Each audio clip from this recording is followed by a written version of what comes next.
कनक की डायरी में पुनः आपका स्वागत है। आज मैं राष्ट्रकवि रामधारी सिंह पर रचित रश्मि रथ के द्वितीय सर्ग प्रस्तुत कर रही हूँ। आपसे गुजारिश है कि अपना अमूल्य समय देकर एक पारी से अवश्य सुने।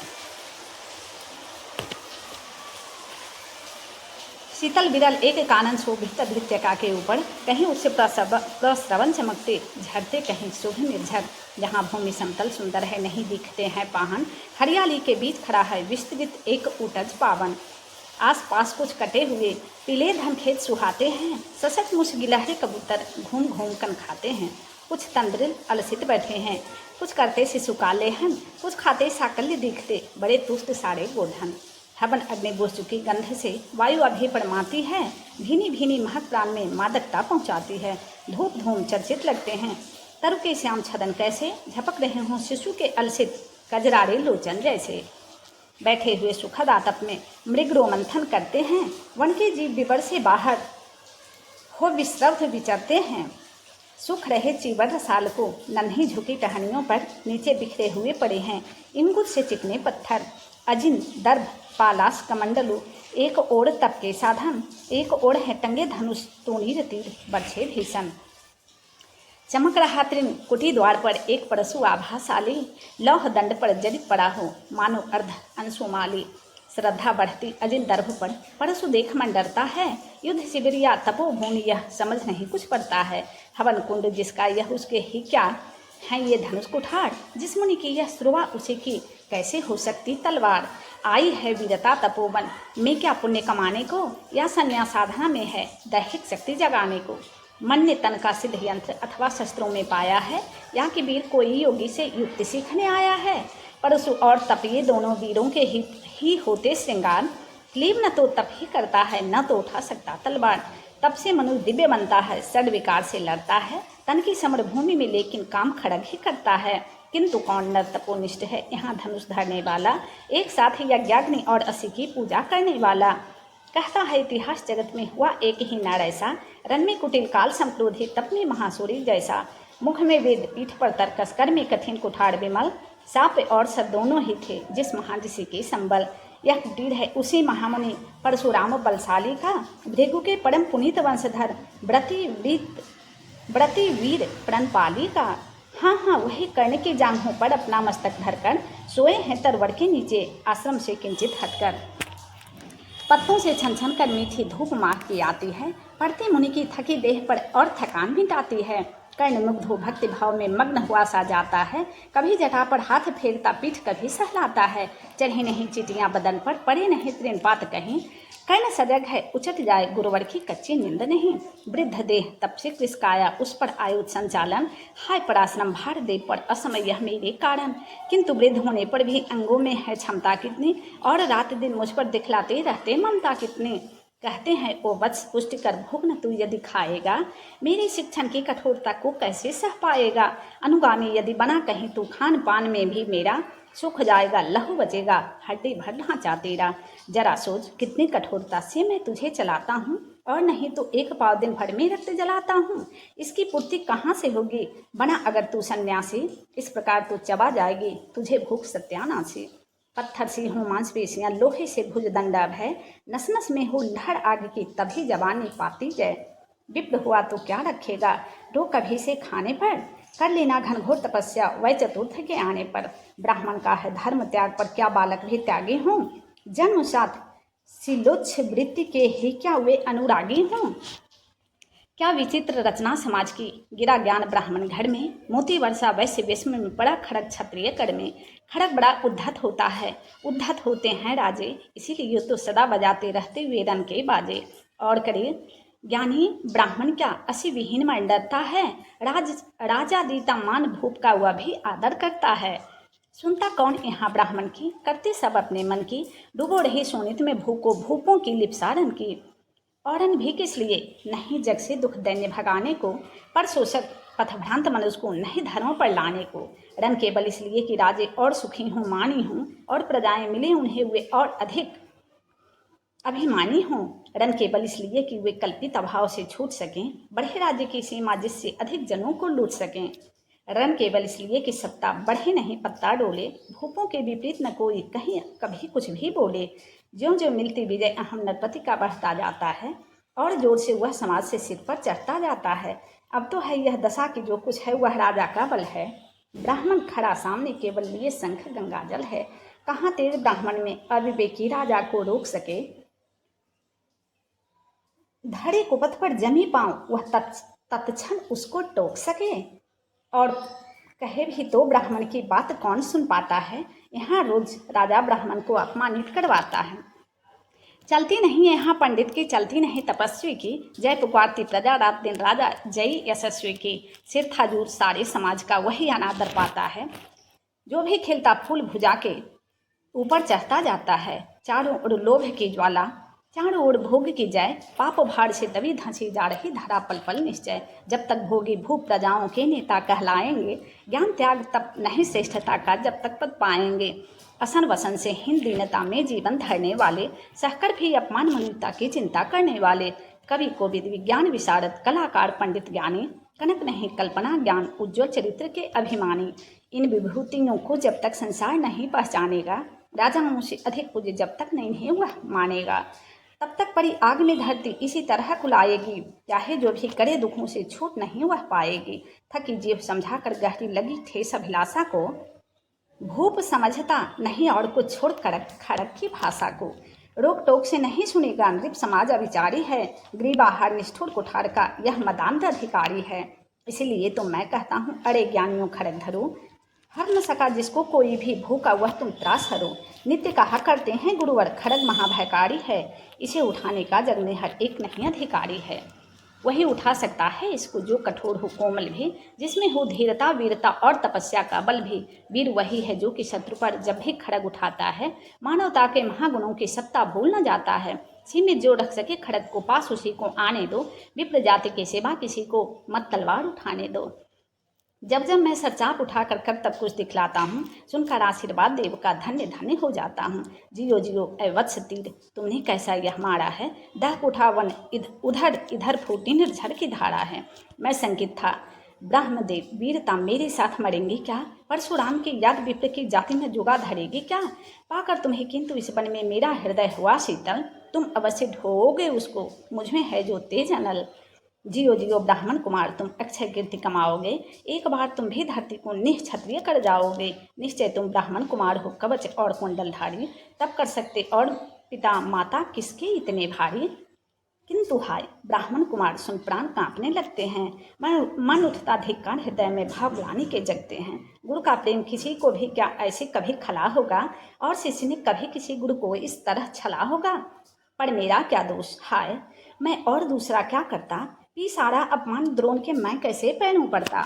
और पाँव पड़ने से भी क्या गुढ़ ज्ञान सिखलाते हुए, एक लबिसा नहीं अंगूठा क्या मेरा कटवाते हुए। हाय कर्ण तू क्यों जन्मा था, जन्मा तो क्यों वीर हुआ, कवच और कुंडल भूषित भी तेरा अधम शरीर हुआ। धंस जाए वह देश अतल में गुण की जहाँ नहीं पहचान, जाति गोत्र के बल से ही आदर पाते हैं जहाँ सुजान। नहीं पूछता है कोई तुम व्रती वीर या दानी हो, सभी पूछते मात्र यही तुम किस कुल के अभिमानी हो।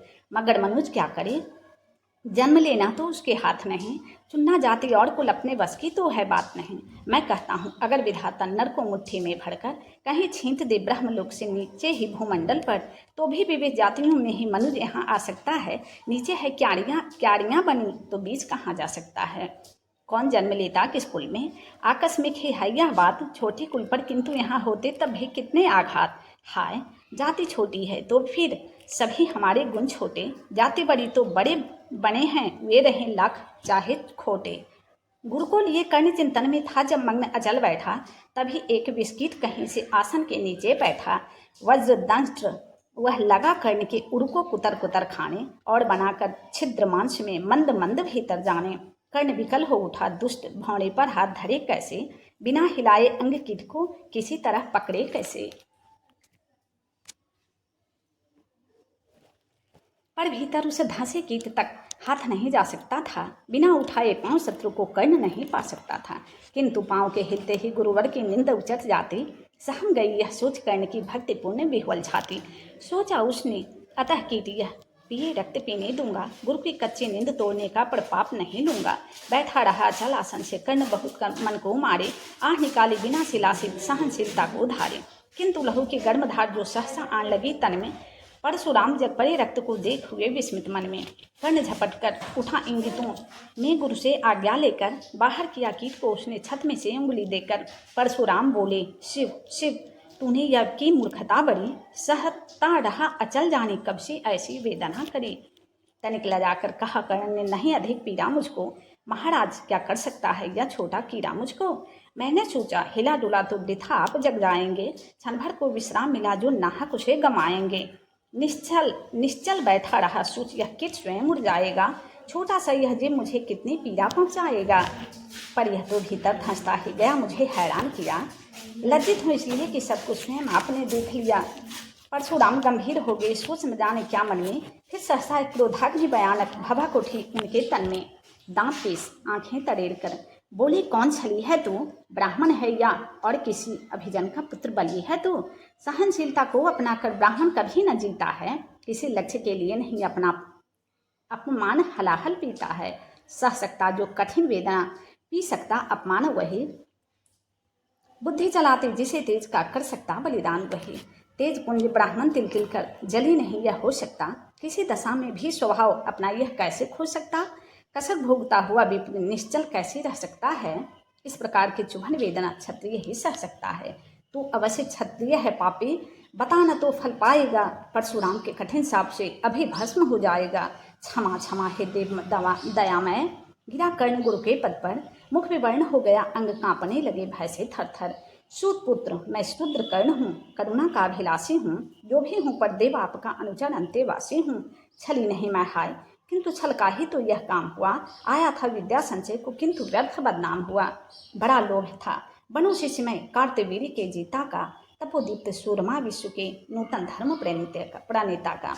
पर शंका थी मुझे सत्य का, अगर पता पा जाएंगे महाराज मुझ सूत पुत्र को कुछ भी नहीं सिखलाएंगे। बता सका मैं नहीं इसी से, प्रभु जाति अपनी छोटी, करी देव विश्वास भावना और नदी कोई खोटी। पर इतने से भी लज्जा में हाय गड़ा सा जाता हूँ, मारे बिना हृदय में अपने आप मरा सा जाता हूँ। छल से पाना मान जगत में किलविश है, मल ही तो है, ऊंचा बना आपके आगे सचमुच यह छल ही तो है। पाता था सम्मान आज तक दानी व्रती बली होकर, अब जाऊंगा कहाँ स्वयं गुरु के सामने छली होकर। करें भस्म ही मुझे देव, सम्मुख है मस्तक नत मेरा, एक कसक रह गई नहीं पूरा जीवन का व्रत मेरा। गुरु की कृपा सांप से जलकर अभी भस्म हो जाऊंगा, पर मदांध अर्जुन का मस्तक देव कहाँ मैं पाऊंगा। यह तृष्णा यह विजय कामना मुझे छोड़ क्या पाएगी, प्रभु अतृप्त वासना मरे पर भी मुझको भरमाएगी। दुर्योधन की हार देवता कैसे सहन करूंगा मैं, अभय देख अर्जुन को मरकर भी तो रोज मरूंगा मैं। परशुराम का शिष्य कर्ण पर जीवन दान न मांगेगा, बड़ी शांति के साथ चरण को पकड़ प्राण त्यागेगा। प्रस्तुत हूँ दें साप किंतु अंतिम सुख तो यह पाने दें, इन्हीं पाद पद्मों के ऊपर मुझको प्राण गंवाने दें। लिपट गया गुरु के चरणों से विकल कर्ण इतना कहकर, दे कनिकाएं गिरी अश्रु की गुरु की आंखों से बहकर। बोले हाय कर्ण तू ही प्रतिभट अर्जुन का नामी है, निश्चल सखा धार्त्र राष्ट्रों का विश्व विजय का कामी है। अब समझा किस लिए रात दिन तू वैसा श्रम करता था, मेरे शब्द शब्द को मन में क्यों सिपी सा धरता था। देखे अगणित शिष्य द्रोण को भी कर्तव्य कुछ सिखलाया, पर तुझसा जिज्ञासु आज तक कभी नहीं मैंने पाया। तूने जीत लिया था मुझको निज पवित्रता के बल से, क्या था पता लूटने आया है कोई मुझको छल से।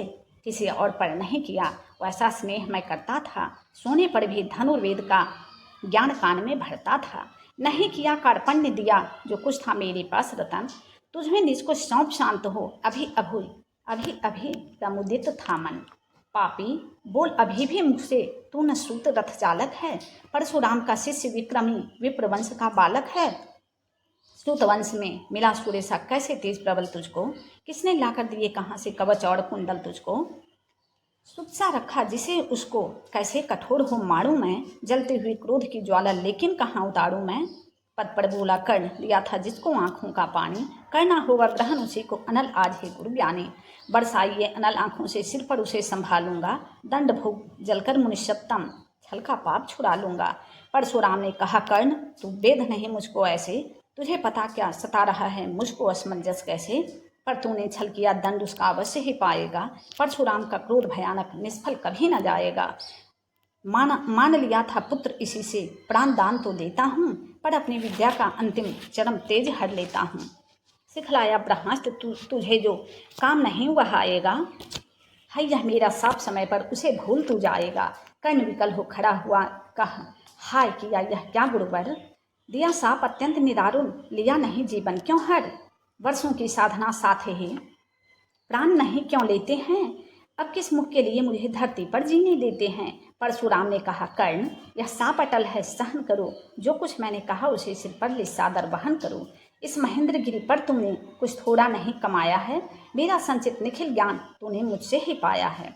रहा नहीं ब्रह्मास्त्र एक इससे क्या आता जाता है, एक शस्त्र बल से न वीर कोई सब दिन कहलाता है। नई कला नूतन रचनाएं, नई सूझ नूतन साधन, नए भाव नूतन उमंग से वीर बनी रहते नूतन।